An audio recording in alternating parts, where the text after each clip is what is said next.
Hello!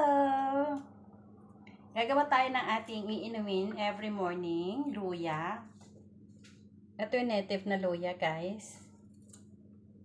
Yellow yung loob niya. Basta native, guys. Iba yung kulay niya. Hindi siya maputla. Yellow talaga siya. Hindi kagaya nung malalaki na maputla-putla. Ayan. Siyempre, gagamit din tayo dito ng lemon. Ito yung lemon. Dalawang lemon to. Nahiwa-hiwa ko na siya ng maliliit lemon. Ganito kalalaki yung lemon. Siyempre, gagamit tayo dito ng honey. Meron pang konting honey dito. Dito na natin ilalagay. Hiwain ko lang ang ating luya. Maniliit din ang hiwa ng luya natin, guys. Para makakain natin to, walang tapon dito. Ganito lang ako gumawa ng aking inumin sa umaga. Luya, lemon, tapos honey. Ilalagay ko lang sa warm water. Ayan. Huwag niyong inumin to sa gabi. Kasi syempre may luya. Mas maganda sa umaga niyo to inumin. Kasi sabi nila pag luya daw hindi rin maganda sa gabi. Ewan ko lang kung totoo. Masarap to mga kaibigan. Kasi walang tapon. Alam mo pag ilang araw nang nakababad to sa honey, nagiging malambot din siya. Kakainin mo na lahat. Wala kang itatapon dito. Sarap mo yain. Parang kumakain ka ng candy. Ayan. Huwain lang natin na maliliit ang ating luya. Para madali nating nguyain. Hindi ako naglalagay dito ng bawang. Kasi meron din naman akong bawang na binabad sa suka. Ayan. Tapos hinahaluan ko ito ng... Pag tsaka ko nahaluin na, haluan ko to ng apple cider na merong cinnamon. Pag umaga. Siyempre nakahiwalay yun. Hindi ko pwedeng pagsamahin. Mahirap pag pagsamahin mo, baka mamaya masira pa eh. Di bali yung, eto kasi ilalagay ko sa ref to. Subukan niyang gumawa ng ganito mga kaibigan kasi masarap talaga siya. Lalo na yung sabi nila marami na naman daw may flu ngayon. O, diba? Marami na to ha. Maanghang tong luya na to. Hindi yung kagaya ng malalaki na hindi siya maanghang. Ito talaga, maanghang talaga tong luya na to. Kaya be careful lang kayo, okay? Sobrang maglagay ng... Kung ayaw niya naman na sobrang maanghang, kung hindi kaya ng tiyan nyo, huwag nyo sobrang nalagay. Pero kung okay naman sa inyo, okay lang naman yun. Parang sa labat to. Kita niyo ba? Niliit ang hiwa ko. Kasi pwede nyo na tong lunukin. Itong luya. Ninunguya ko to pag umaga. Nakakaaya-abos to ng ng panunaw natin.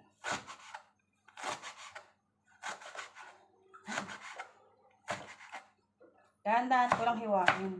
Kasi baka mamahiwa ang aking kamay, no? Maigi na yung, Ayan.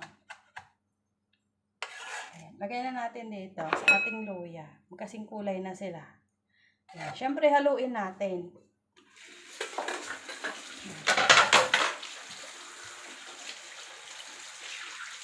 Lagay muna natin yan dyan. Haluin natin mabuti. Bago natin ilagay dito sa ating garapon. Parang konti nga, parang gusto ko pa yata ilagay yung ilagay ko pa yata yung isang lemon. Lagay ko na nga rin ito isang lemon. Para naman mapuno siya. Para hindi man masayang. Hindi ba? Ito na, ugasan ko na to kanina ng asin, guys. Ha?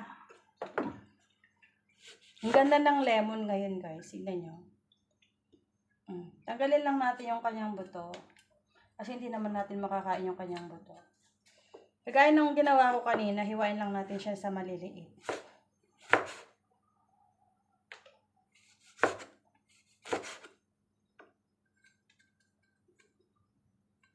Depende naman sa inyo guys kung ayaw nyo ng buto. Kung gusto nyo naman kainin, hindi pwede rin naman kainin. Pero sa akin, ayoko na may buto. Ang asim. Naglalaway ako. Ang juicy nito ha, ng lemon. Hindi ito masisira guys, basta ilagay nyo sa ref. Siyempre, ilagay mo sa ref. Hindi pwedeng ilagay lang sa countertop nyo to. Kasi may honey. Kung apple cider sana to, pwedeng sa countertop lang. Kasi pamburo yun eh. Ito wala ka lalagay dito, hindi ka maglalagay ng asin. Ano lang talaga siya. Dami lang siyang madami lang siyang buto-buto. Galin natin yung core niya. Daming buto ngayon itong nakuha ko ah. Ang lalaki. Yan. Mapait kasi yung buto nito guys, kaya tinatanggal ko. Kung gusto niyo naman tanggalin, di okay lang. Kung ayaw niyo, di. Bahala na rin kayo kung ayaw tanggalin na. Ako lang ang kumakain nito. Sila amo ko hindi. Alas 8 na guys. Naalala ko kasi baka masira tong lemon. Kaya. Ayan, haluin natin. Haluin ko ulit. Tingnan nyo. Ewan ko kung kasya sa garapon natin. Tapos siya ka natin lalagyan siya ng kwan. Ilalagay ko na dito sa lalagyanan. Meron pa tong laman na honey.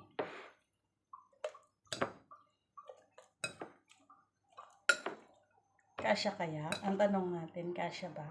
Kung hindi kasya, ilagay ko sa mas malaking lalagyanan. Para mas madami tayong magagamit. Pero pwede naman siyang siksikin. Hindi siya kasya, no?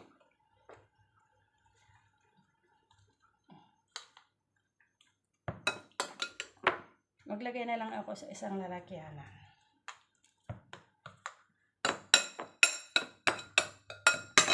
Lagay natin sa ating eto. Dito ko nilagay ng isang araw. Kaya pwede rin naman dito. Basta bote ang lalagyan mo. Ito plastic yung isa. Mas maganda kasi kung bote. Tapos siyempre kung tayo ng ibang kutsara, hindi pwede yun ang pangkutsara natin sa hakay honey.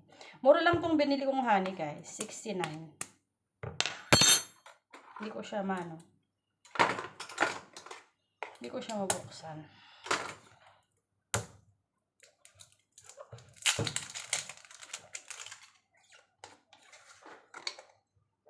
Yan, nakasealed po yan.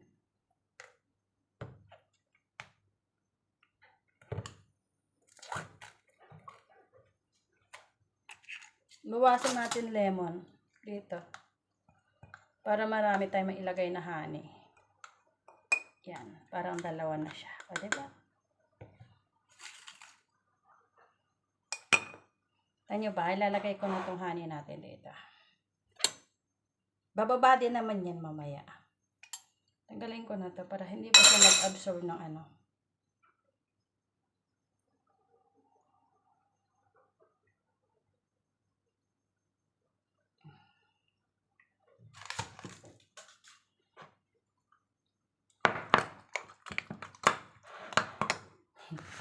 Lagyan natin konti.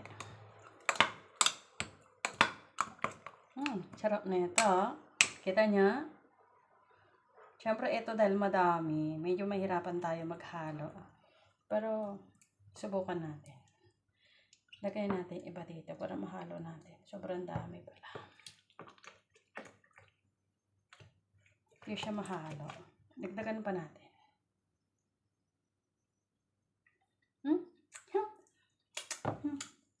Ang sarap. Sayang yung honey. Malinis naman yung countertop. Okay, magalala guys. Malinis yung countertop natin. Ang sarap eh.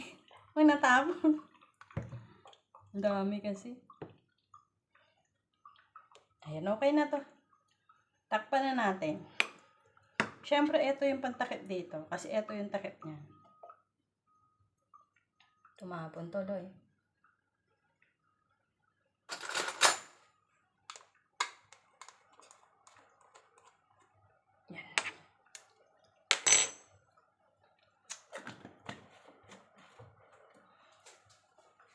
O, di ba ang dami pa? Kalahati lang yung nagamit ko.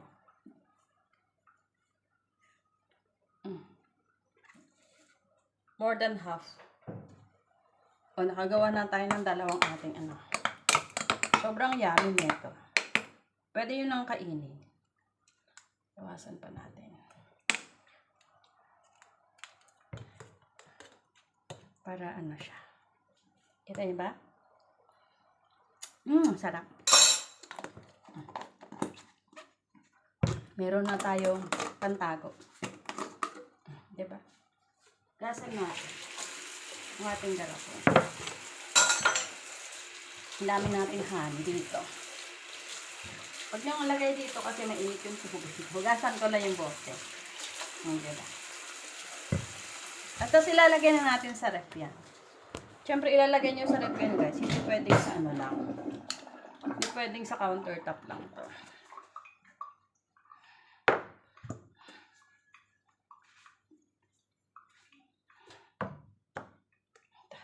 Masan natin dito. Para hindi maglagkit. Yan, nakagawa na tayo ng ating inumin para bukas. Yan, every morning guys, isang kutsara. Tapos gumawa rin ako ng ano. Asan na ba yun? Ito yung ginawa ko na apple cider at saka cinnamon. Pinagsama ko na dyan. O, tignan yung kulay niya. Ang bango. Subukan nyo ito mga kaibigan. Maganda sa katawan. Huwag lang ng sobra. Kasi may cinnamon powder to. Pwede rin naman kayo gumamit ng turmeric kung gusto nyo turmeric. Pero mas maganda yung cinnamon. Okay? Bye! Thank you so much for watching! Meron din akong bawang pala dito. Charan! O, diba ang dami natin inumin? O, turmeric at saka... Ay, hindi turmeric to. Cinnamon with apple cider. Apple cider, tapos bawang. Naubos ko na yung sabaw niya. Pwede natin dagdagan. Yan. Tapos etong lemon. Lemon, ginger, at saka honey. Okay? Bye!